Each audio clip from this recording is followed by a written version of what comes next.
వలసిందిగా మనకందరికీ కూడా సుపరిచితుడు. తెలుగుదేశం పార్టీని పల్లెత్తి మాట అంటే తన ఎటైర్తో సటైర్తో ఫైర్తో ప్రత్యేకంగా విమర్శల్ని తిప్పికొడుతున్నటువంటి వ్యక్తి కిరాక్ ఆర్పి గారిని మాట్లాడవలసిందిగా కోరుతున్నాను. అందరికీ నమస్కారం. 1995లో పార్టీని కాపాడిన తండ్రికి, 2024లో ఓ రాక్షసుడి నుండి రాష్ట్రాన్ని కాపాడిన తనయుడికి ధన్యవాదాలు, శతకోటి వందనాలు. ప్రత్యర్థులు చేసే తప్పుడు ప్రచారాలని, తప్పుడు ప్రసారాలని, తప్పుడు ఆరోపణలని, మార్ఫింగ్ వీడియోలని ఎప్పటికప్పుడు సాక్ష్యాధారాలతో తిప్పికొడుతూ వాస్తవాల్ని ప్రపంచంలోని జనాల ముందు నిలబెడుతున్న తెలుగుదేశం సోషల్ మీడియా గురించి ఈరోజు మనం మాట్లాడుకోవాలి. బాబు గారిని ఆదరించేవాళ్ళు, బాబు గారిని అభిమానించేవాళ్ళు, బాబు గారి విజన్ని ఆరాధించేవాళ్ళు, ఆయన ద్వారా లబ్ధి పొందిన వాళ్ళు ఈరోజు లక్షలాది మంది స్వచ్ఛందంగా సోషల్ మీడియా నిర్వహిస్తున్నారు. ఒక్క రూపాయి కూడా తీసుకోకుండా తెలుగుదేశం పార్టీలో చాలామంది సోషల్ మీడియా నిర్వహిస్తున్నారు. వాళ్ళు వాళ్ళ పని చేసుకుంటూనే ప్రత్యేకమైన సమయాన్ని కేటాయించుకుంటూ దినచర్యలో భాగంగా కొంతమంది అయితే మాకు ఒక్క రూపాయి కూడా వాళ్ళు ఇవ్వక్కర్లేదు, బాబు గారి ద్వారా 2 లక్షల రూపాయలు నేను ఈరోజు వర్క్ ఫ్రమ్ హోమ్ ద్వారా సంపాదించుకుంటున్నాను, ఆయన చేసిన మంచి వల్ల నేను బాగుపడ్డాను, నా మాట ఈ ప్రపంచానికి మంచిగా వెళ్ళాలి అని చెప్పుకునే వాళ్ళు ఎంతమందో చాలామంది ఉన్నారు. ఈరోజు ఇంకా తెలుసుకుంటే సోషల్ మీడియాలో వైఎస్ఆర్సీపీ చేస్తున్నది ఉద్యోగం, సోషల్ మీడియాలో తెలుగుదేశం పార్టీ చేస్తున్నది ఉద్యమం, స్వచ్ఛంద స్వాతంత్ర్య ఉద్యమం, స్వేచ్ఛగా చేస్తున్నారని మరోసారి మీకు నేను చెప్తున్నాను. వాళ్ళు విచ్చలవిడిగా ప్రసంగాలు చేసినా, అతను ప్రసంగా మాట్లాడినా, సోషల్ మీడియాలో దారుణాతి దారుణమైన పోస్టులు పెట్టినా, ప్రెస్ మీట్లు పెట్టినా, బూతులు మాట్లాడినా, అవమానించినా ఏ ఒక్కరూ మన వాళ్ళు సంయమనం పాటిస్తున్నారు తప్ప తిరిగి ఆ విధంగా ప్రవర్తించట్లేదు. దానికి ఉదాహరణ నేనే. నా భార్య ఓయోలో దొరికింది, ఏరే వాళ్ళతో ఉంది అని దుష్ప్రచారం చేసి ఆర్టికల్లు చిత్రీకరించి పెడితే నాకు కోపం వచ్చి మాట్లాడదాం అనుకున్నా. కానీ మా నాయకుడు వెనక నుంచి అటు కొట్టాడు. అది మనం చేయకూడదు, అది మన విజన్ కాదు, మన పసుపు సైన్యంలో అది లేదు అంటే వెనక్కి తగ్గినటువంటి ఆలోచన నాది. ఇది ప్రత్యక్ష ఉదాహరణ.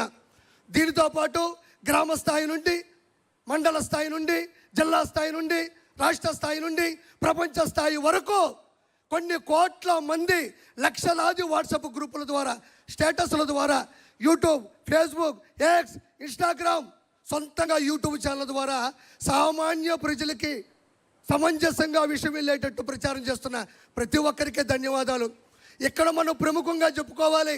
వాళ్ళు ఎలా విష ప్రచారాలు చేశారు అంటే, గూగుల్ డేటా సెంటర్ డేటాకి మైండ్ అప్లై చేస్తే అది గోడౌన్ తాళం వేసుకొని వెళ్ళిపోతారు. డేటాకి మైండ్ అప్లై చేశారు వాళ్ళు, మన వాళ్ళు సోషల్ మీడియా అప్లై చేశారు. తర్వాత ఆ రోజు రాత్రి అంతా దాగిపడుకున్నారు, అది వేరే విషయం. సింగయ్య గారిని వాళ్ళే చంపి, అతి కిరాతకంగా చంపి, వాడిని చంపింది, ఆ వ్యక్తిని చంపింది మన వాళ్ళని చూస్తే మన వాళ్ళు ఫుల్ వీడియోలో క్వాలిటీలో చూపించారు, వాళ్ళు ఫుల్గా దాగిపడుకున్నారు. దీంతోపాటు కుప్పంలో ప్రపంచంలో పెద్ద పెద్ద ఆర్ట్ డైరెక్టర్లు ఆశ్చర్యపోయే విధంగా టైట్ క్లోజ్ షాట్లో పెట్టి వాటర్ ట్యాంక్తో నీళ్లు తెచ్చి బిందుతో పోస్తే సంకలు గుద్దుకున్నారు, మేము నీళ్ళు ఇచ్చామని. మన వాళ్ళు వైడ్ షాట్ పెట్టారు, ఓల్డ్ వైడ్గా వైరల్ అయింది. తర్వాత వాళ్ళకి వైరల్ ఫీవర్ వచ్చింది. దీంతోపాటు తల్లికి వందనం, స్త్రీ శక్తి, దివ్యాంగ శక్తి, అన్నదాత సుఖీబాబా, మెగా డిఎస్సి 16,743. దీంతోపాటు విజయవాడ వరదలు, మంతా తుఫాను, ఒకటి కాదు నాయన, బాబు గారు అక్కడ ఇచ్చారు అంటే రెడీగా ఉంటారు. జులై సినిమాలో బ్రహ్మానందంగా దొరికిపోతూ ఉంటారు. అది వాళ్ళ ప్రత్యేకత. నేను ఇక్కడ ఇంకో గొప్ప విషయం చెప్పాలి. అన్న లోకేష్ అన్న కూడా వచ్చాడు. సార్, చాలామంది ఎన్నిసార్లు ఈ విషయం చెప్పారు నాకు తెలియదు, కానీ అప్పట్లోనే ప్యాన్ ఇండియా సినిమా ఒకే ఒక్కడు. ఆ ఒకే ఒక్కడు సినిమా తీసింది ఇన్స్పిరేషన్ నారా చంద్రబాబు నాయుడు గారు. ఎంతమంది చెప్పారో నాకు తెలియదు. ఇది శంకర్ గారు, ప్రొడ్యూసర్ గారు, అప్పుడు డిస్ట్రిబ్యూటర్లు, ఎగ్జిబ్యూటర్లు చెప్పినటువంటి సత్యం. ఆ సినిమా ఒకే ఒక్కడు. ఒక్కరోజు సీఎం అయితే ఆ సీఎం ఏం చేస్తాడు అనేది ఆ సినిమా తీశారు. Super duper hit. తమిళ వాళ్ళు చిత్రీకరించిన సినిమా ఇన్స్పైర్డ్ బై సార్. అయితే నేను ఎందుకు చెప్పానంటే ఈరోజు నారా లోకేష్ గారు మేము సోషల్ మీడియా ద్వారా ప్రతి ఒక్క విషయాన్ని మేము తొక్కి తోస్తుంటే మేము చేస్తున్నాం సోషల్ మీడియా. కానీ అది పూర్తయితే ఆ ప్రక్రియ పైకి వెళ్తే చాలా ఆనందంగా ఉంటుంది. ఈరోజు పునర్విక కావచ్చు, అదే స్కూల్లో అన్నం బాగా లేకపోతే కావచ్చు, లేదంటే ఇతర దేశాల్లో బానిసత్వంలో నలిగిపోతున్న విషయాన్ని కావచ్చు, మేము అలా తోస్తే రెడీగా ఉంటారు నారా లోకేష్ గారు. అలా రావడం బుద్ధావ్ తేయ్ అంటే మేము ఏం చేసినా సపోర్ట్ చేస్తున్నారు. ఎందుకనంటే ఒక్క రోజులో సీఎం అయినటువంటి హీరో అర్జున్ గారు ఎలా చేశారో సేమ్ ఈరోజు నారా లోకేష్ గారు వచ్చినట్టు పరిష్కరించు వెళ్ళిపోతున్నారు. ప్రతి ఒక్కరి దగ్గర మొబైల్ ఉంది. బాబు గారు చేస్తున్న ప్రతి మంచిని బయటికి తీసుకెళ్ళి పూర్తి సమర్థవంతంగా 2029లో బాబు గారిని మళ్ళీ గెలిపించుకోవాలని మనస్ఫూర్తిగా కోరుకుంటూ థ్యాంక్ యూ సో మచ్. కిరాక్ ఆర్పి గారికి ప్రత్యేక ధన్యవాదాలు. ఆయన ద్వారా మాట్లాడినటువంటి మాటల్లో సోషల్ మీడియా తాలూకా బాధ్యత మన కార్యకర్తల మీద, స్వచ్ఛందంగా పనిచేస్తున్నటువంటి వ్యక్తుల మీద ఏ రకంగా ఉంటుందనేది చాలా స్పష్టంగా తెలియజేయడం జరిగింది.